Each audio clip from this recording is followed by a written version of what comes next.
Dewi kembali lagi, kali ini bukan di ruang kerja yang ada di rumah Bapak tadi, tapi justru ada di dalam mobil. Ini nih yang menarik. Ini kan cukup kita selalu melewati daerah-daerah yang padat, Pak. Kawasan yang Bapak lalui ini selalu kawasan yang padat. Ngalamin stres juga nggak Pak, seperti manusia lainnya Pak yang ada di Jakarta ini? Oh, kalau saya punya ini, punya solusi yang cepat. Gimana tuh Pak? For rider? Bukan, nggak pernah. Nggak pernah. Nggak pernah. Oke. Saya selalu bilang sama sebenarnya oleh Pak Cat, oke, cari pangkalan ojek terdekat. Nggak malu Pak, sekarang kan udah jadi anggota DPR Pak. Apa Ngojek ya? loh Pak, jadi bahan omongan ntar. Ya, anggota DPR kita ngojek masih. Oh, Itu gimana enggak Pak? masalah, saya tidak pernah melihat fasilitas itu sebagai sesuatu yang harus menjadi ukuran. Berarti waktu Bapak dulu ditangkap, ya di tahun 96 ya Pak, betul? 96, betul. Itu karena kasus 27 Juli ya. Nah, saya suka kebalik nih, Juni sama Juli. Berarti 27 Juli 96. Bapak divonis 13 tahun penjara. Itu karena apanya berarti Pak? Saya dituduh karena dianggap melakukan makar. Makar itu gerakan either dia memecah belah negara atau menggulingkan pemerintahan, bukan sekedar mengkritik. Saya dianggap merencanakan gerakan untuk menggulingkan, menjatuhkan pemerintahan. Itu waktu itu dalam undang-undang subversi disebut sebagai bagian dari tindakan makar. Tapi undang-undang subversi itu kan dicabut ya setelah era reformasi. Kita mengkritik Soeharto, kita meminta turun, kita berdemo, ya. Tapi tidak ada gerakan kita misalnya untuk menjatuhkan dalam pengertian minta turun dengan menjatuhkan beda kan? Misalnya, Kamedia, kamu pergi dari sini dengan misalnya saya menendang kakinya Kamedia supaya jatuh. Beda nggak? Bapak lakukan yang pertama berarti? Saya merasa melakukan, Kamedia, kamu pergi dari sini. Kamu udah lama di sini, ngapain gitu? Ya kan, bikin enak aja gitu, kira-kira gitu ya. Tapi yang ditangkap berarti adalah saya seolah saya sedang tackling kakinya Kamedia. Menjegal seperti itu. Menjegal, jedek. Ya, undang-undang subversi itu begitu sangat mudah dipakai untuk kemudian menafsirkan bahwa saya minta kamu pergi, ditafsirkan bahwa saya menendang kamu supaya pergi. Beda dong. Dan itu alasan berarti dari Presiden Gus Dur memberikan amnesti? Yes, betul. Bahwa yang saya lakukan bukan melawan negara. Yang saya lakukan tidak mengkhianati negara. Yang saya lakukan adalah menentang pemerintahan. Tapi bukan berarti mengkhianati negara dong. Dalam demokrasi modern, menentang pemerintahan tidak sama dengan menentang negara. Itu yang Bapak perjuangkan setelah Bapak masuk di dalam penjara berarti ya? Iya. Sampai akhirnya Bapak mendapatkan amnesti? Iya. Apa saja Pak selama di dalam penjara itu Bapak lakukan berarti? Apa saja ya? Saya ada kata-kata menarik dari Bung Hatta.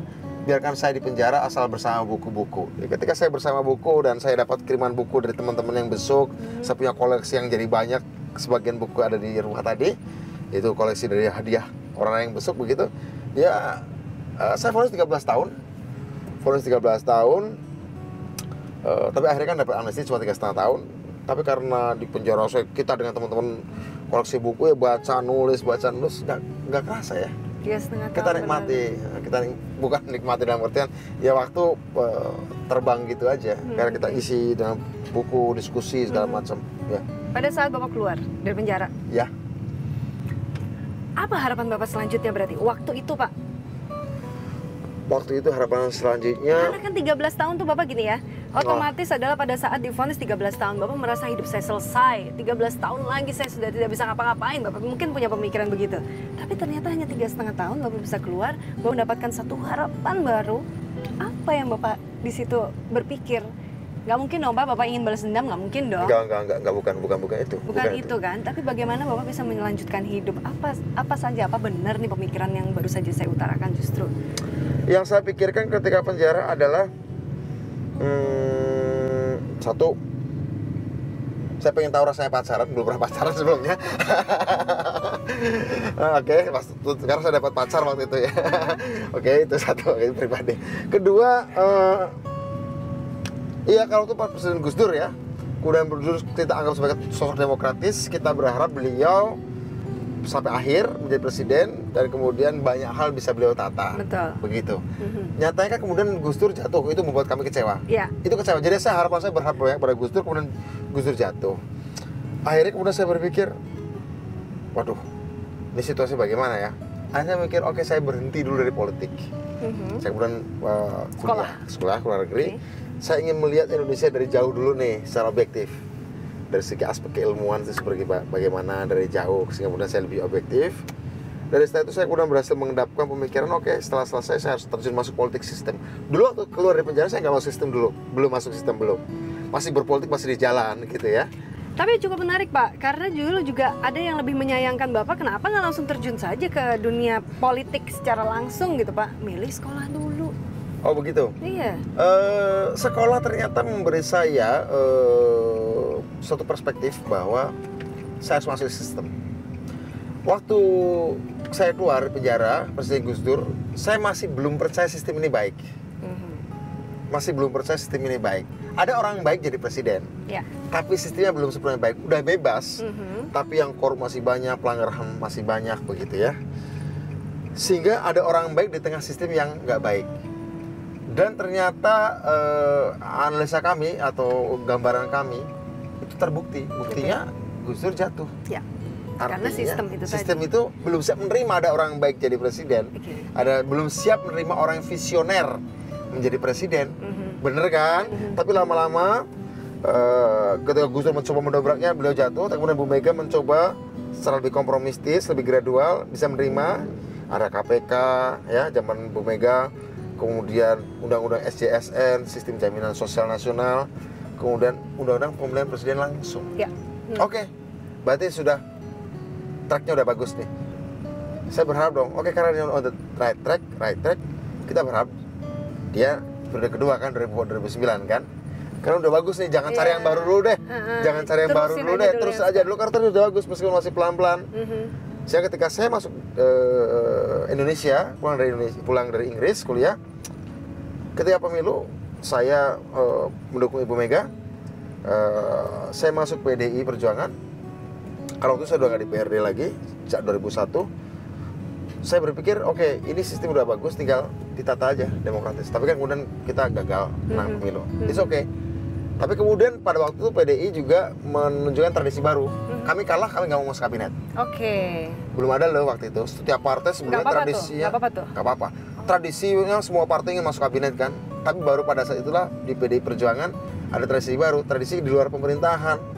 Itu bukan dianggap sebagai saya ngambek dulu deh gitu, nggak mau deh karena kalah gitu, enggak ya? Enggak, itu biasa-biasa aja dalam demokrasi. Di luar negeri dalam demokrasi boleh sebuah partai yang kalah, tokoh yang kalah di luar pemerintahan boleh, malah bagus itu, malah bagus ya.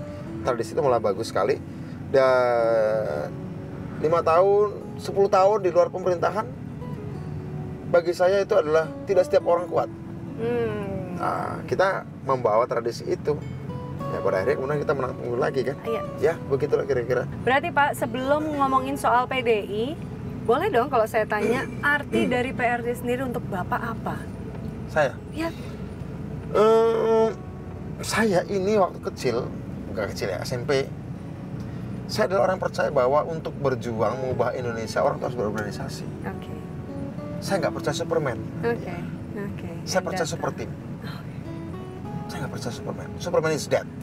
Nah, Khalifah Ali bin Abi Thalib ini mengatakan sesuatu yang realistis menurut saya. Kejahatan yang terorganisir akan menang melawan kebaikan yang tidak terorganisir. Jadi kebaikan itu pun bisa menang, tapi ada syaratnya. Dia harus kompak, harus bersatu, harus orang banyak bersatu. Nah, bagi saya PRD adalah wujud dari keyakinan saya bahwa orang itu harus berorganisasi untuk mengubah Indonesia. Dari dulu saya berpikir sebetulnya di zaman SMP saya harus mengubah Indonesia, saya ingin memperbaiki Indonesia, tapi saya nggak mungkin sendirian, saya nggak mungkin jadi Superman. Sampai nggak lulus kuliah juga ya Pak? Itu bagian dari pengorbanan. Oh ya? Oh ya, itu bagian dari trade off itu bagi saya. Bagi saya ada sesuatu yang mau kita kejar karena kita harus menunda yang lain. Menarik sekali ya, dan kita juga udah makin dekat nih dengan kantor Bapak. Iya, nanti tapi kita lanjutkan. Macet soalnya. Masih macet memang. Jadi nanti kita lanjutkan lagi obrolannya selesai dari turun dari mobil, jangan kemana-mana ya. Jembatan dulu sebentar lagi paling sebentar lagi kantor dulu sebentar. Nanti kita lanjutkan lagi ya perbincangan ini. Jangan kemana-mana, tetap bersama kami Dewit Budiman Sujatmiko.